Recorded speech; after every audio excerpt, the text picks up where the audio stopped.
So folks, there are a couple of important things we should understand now specific to the similarity measurement. So whenever I said that we can actually identify the similar objects, right?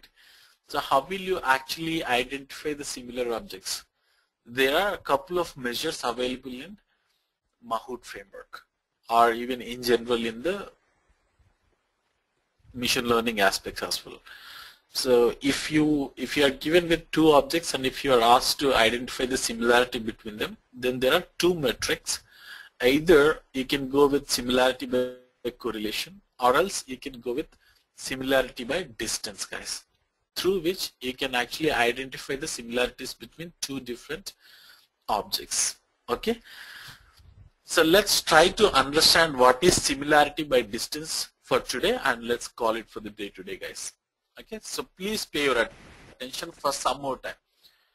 There are various implementations for distance measures in Mahout Framework, and those implementations are these, guys. Mahout has support for Euclidean distance measure, Manhattan distance measure, Cosine distance measure, Tanimoto distance measure, and squared Euclidean distance measure.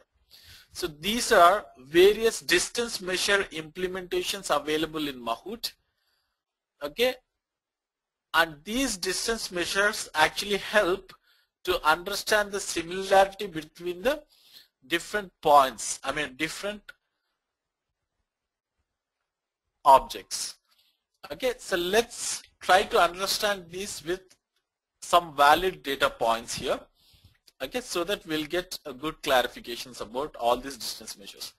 So what I would do now is, for instance, guys, please pay your attention for some more time.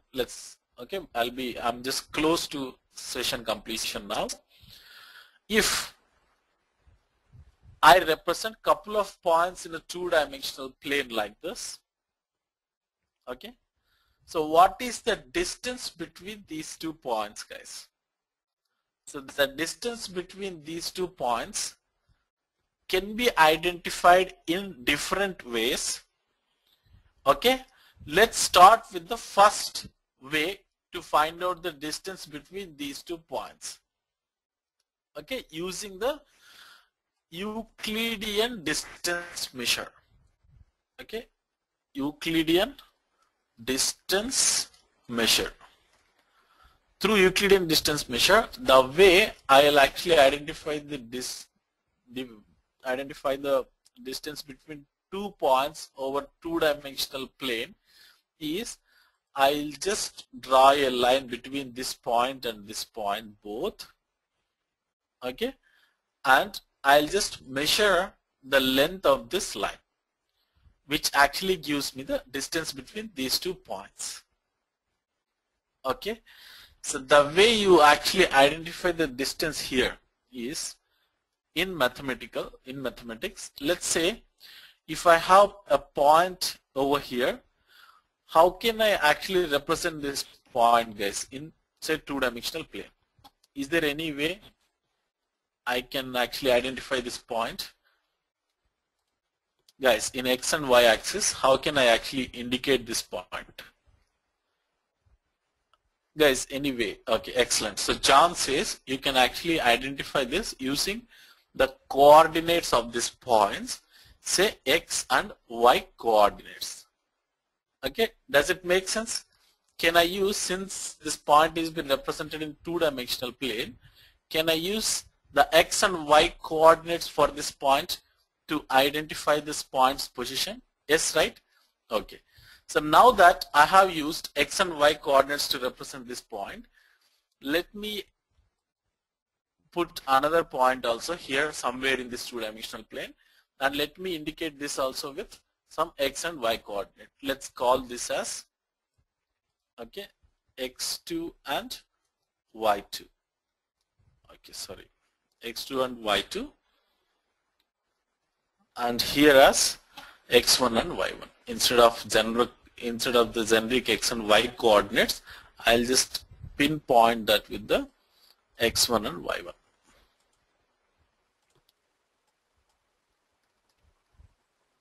x1 and y1, guys. So in Euclidean distance measure, it is nothing but this distance between these 2 points, right? And this distance can be computed with a formula, okay, in Euclidean distance measure. And that formula to compute the distance between these 2 points, which are represented with these coordinates, are, it's x1 minus x2 whole square plus y1 minus y2 whole square under the square root. Okay, so let me write it down over here, which is x1 minus x2 and then plus y1 minus y2 whole square. So here I'll just use it as say square here, and then here y1 minus y2 whole square plus under the square root, right? So I'll just represent the square root like this.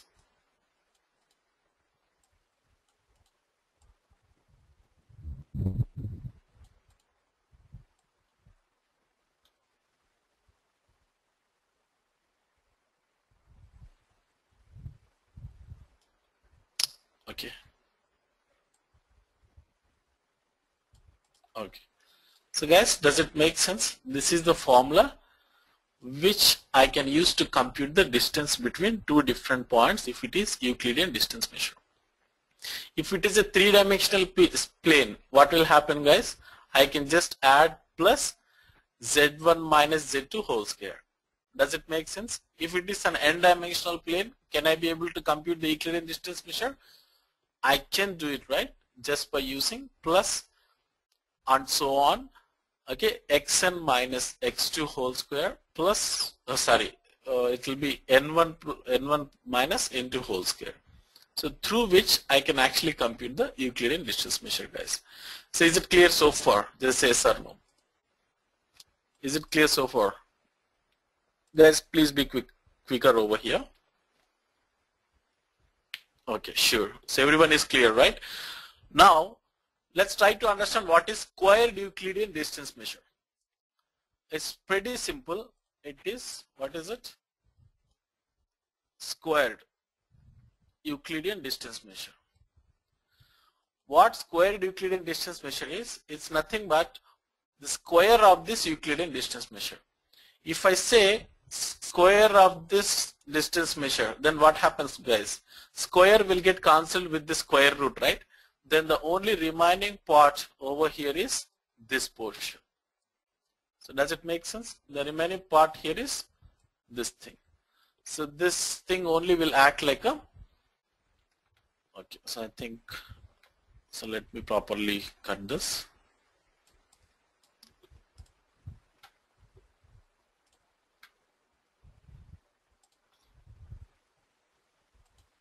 So now this is your squared Euclidean distance measure, guys. Because if you do square of the Euclidean distance measure, your square will get cancelled against the square root. So the only remaining part is this. So this formula is used to compute the squared Euclidean distance measure against the 2 different points. Okay. Then now try to understand what is cosine distance measure. So the other one is cosine distance measure.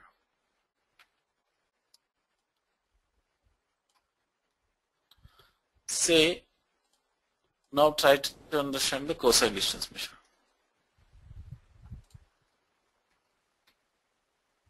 Or else let's try to first understand Manhattan distance measure. Manhattan distance measure. Okay. So guys, what Manhattan distance measure says is, for instance, if you have these 2 points, if you assume these 2 points as the buildings in a town, if say this is a building X and if say this is a building Y in a town, in a city, just say in a city, then you cannot identify the distance between these 2 buildings straight away like this, because there could be other buildings. Okay, there could be other buildings which could be in between this, like this. Okay, so there could be other buildings which could be like this. Do you agree? And in this case, you cannot straight away identify the distance between these 2 points because there are other buildings in between the building 1 and building 2. Then instead of the straight line, how I will identify the distance is, I'll just go like this, and then I'll go like this, and I'll go ahead here, okay, and I'll go like this. Again, I'll go here like this, and then here. So like this, folks. So though it's not a straight line, I am trying to identify the optimal distance between these 2 points crossing all the buildings over here.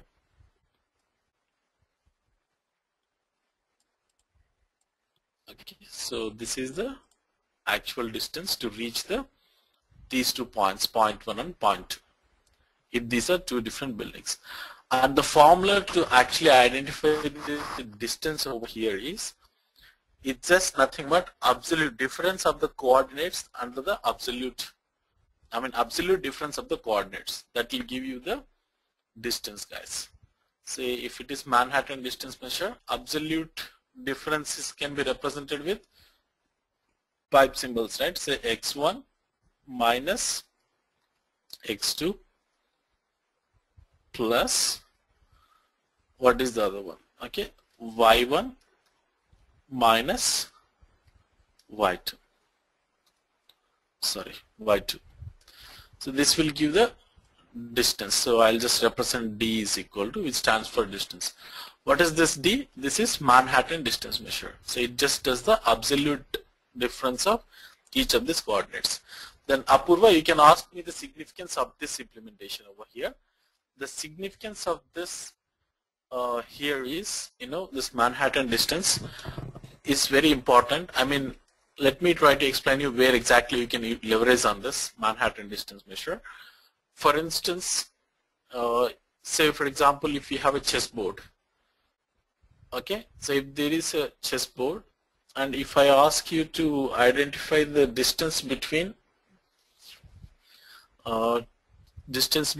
2 elephants. So you know chess game, right? And if I ask you to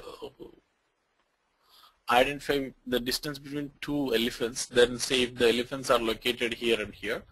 So if the elephant is here, one elephant is here, and the one elephant is here, then the way you actually identify the distance between these 2 elephants is, you can either draw like this, you can just go from all the way like this, and again you can go here to here. Okay, otherwise you can just take this path, or else you can take this path also. Okay, then you can go like this, and then probably you can go like this. So this is how you can identify the distance between 2 different elephants if it is the chess game using the Manhattan distance measure. But it's just to your understanding, I'm just giving a chessboard example over here. But this is used extensively. This Manhattan distance measure is used in something called as taxi cab geometry. There, this distance measure is being used extensively. Raghavendra says, can this be used to measure the distance between 2 states, that is CLM? It's okay. So I just tried to give an example of the buildings, but not necessary that you can apply the same thing for states, Raghavendra. I mean, the intent here is you cannot straight away draw a straight line to find the distance. That's the intent over here. So Surendra says, how is x1, y1 taken? So again, it's a 2-dimensional plane only, right? It's a 2-dimensional plane itself. So through which I am able to take this x1 and y1. x1 and y1 is nothing but the vector actually. See here, for this point, how will you represent this point? This has all these features, feature x1 and feature y1. So your feature set is nothing but this x1 and y1 are nothing but features. This is not really the Surendra, you can actually check out in the Google also. This is not really the distance like a line. That is given by Euclidean distance measure. Okay, so let's proceed further, guys. Let's try to understand the remaining distance measure and close the session here quickly. So let me represent a couple of other points, say point 1 and point 2 over here again. Let's now try to understand this Manhattan distance measure, cosine distance measure.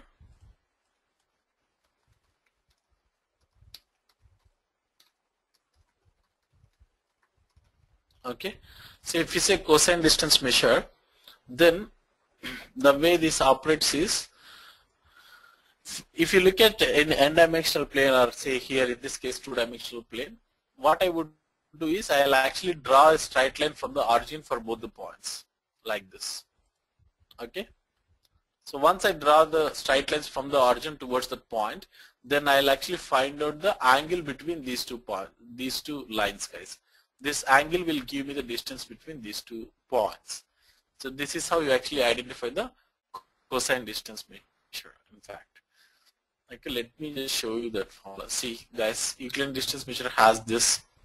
Okay, square Euclidean is the square root of that, and then this is the Manhattan distance measure using the absolute difference. Okay, this is how the Manhattan distance will look like, and then the cosine distance measure. So let me just copy this image over here. So this is the formula for cosine distance measure, guys. So distance is equal to 1 minus a1 b1 plus a2 b2. So a1 is nothing but x1 in this case, b1 is nothing but y1. So a1 b1 plus a2 b2 plus and so on a and bn divided by square root of a1 square plus a2 square plus and so on an square, and then square root of b1 square plus b2 square plus and so on bn square. So this is the formula which gives us the angle between these 2 points in the cosine distance measure. Then finally, we have another one, which is Tanimoto distance measure. Let me just represent that. So Tanimoto distance measure. So guys, this Tanimoto distance measure is combination of both Euclidean distance measure and the cosine distance measure. It's a combination of both of this, both Euclidean and this cosine distance measure, and that can be represented with this formula, guys. That's it. So it has both Euclidean and this cosine both. This is called as Tanimoto distance measure, 1 minus this whole thing. It's a combination of both. So that's it, guys. So we have covered all the distance measures. See, let me just quickly rewind. So we have Euclidean distance, which is like we have computed directly with a straight line between 2 different points. Manhattan distance measure, it is like absolute difference, and we have taken right paths, and I have given you an example to understand how to understand that. Using, if you take elephants over the chessboard, the way you can actually reach an elephant from one elephant to other elephant is using the Manhattan distance measure only. And then the cosine distance measure, which actually finds the angle between 2 different points, and that will act like a distance. Tanimoto distance measure, okay, which is combination of both cosine distance measure and Euclidean distance measure. And finally, squared Euclidean distance measure, which is the square of Euclidean distance measure. So this is there are some data points also specific to Euclidean distance measure here. You guys can go through this text content, guys. Now we understood it conceptually, right? So there is just some text which can help you in further understanding as well. Okay, so squared is nothing but it's a square of that, and then Manhattan, and this is how the Manhattan will look like, and then cosine distance measure, this is the angle between 2 different points, this angle over here, and this cosine distance measure form, this is not cosine, this is Tanimoto distance measure. So it's also called as Jacob distance measure as well. And this is combination of both Euclidean and cosine both.